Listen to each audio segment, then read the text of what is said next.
So one of the servants of the king of Israel said, Elisha, the son of Shaphat, is here. Okay, what's his credentials? What's his training? What's his credentials to be a prophet, to be the man of God right now? And the servant says, he's the one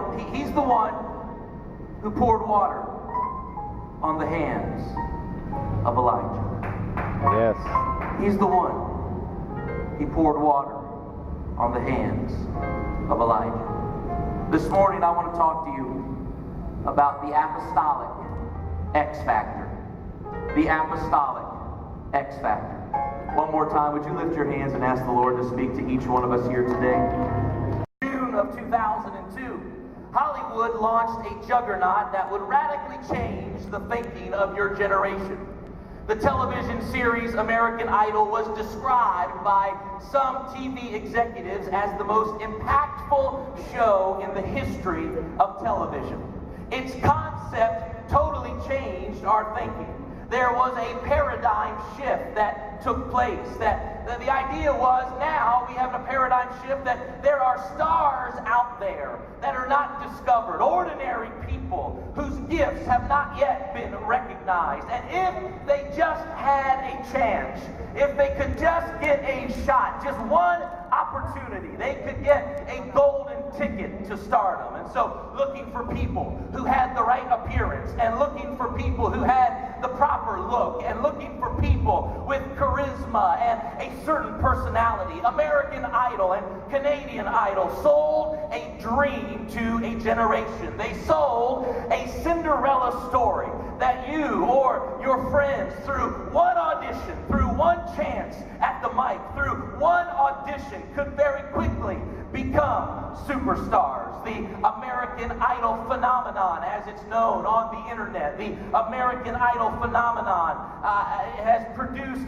offspring and a host of copycats. One called The Voice, that is the exact same thing. And the man who originally created American Idol and came up with that concept left it and formed a direct competitor that he called the X-Factor. The X-Factor. And why call it the X-Factor? What does the X in X-Factor stand for? Well, the X in X-Factor, they say, stands for that undefinable factor that leads to star quality. That undefinable thing that makes someone a star. And all of these shows came selling a concept to a generation, selling a quick success story, a rock star lifestyle that is attainable effortlessly, and easy access to celebrityism, if you will. You can be a star. You can win. If you can just win this competition, you can be a superstar.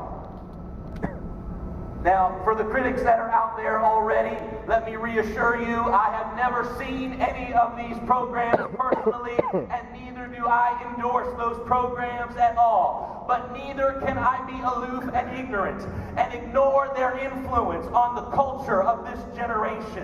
And I bring them to you today because I fear that we have seen the influence of this paradigm filter into our churches and into our students and into our young adults. And I am scared to death that we are believing in an apostolic idol dream. Oh, good. That you can be a preacher.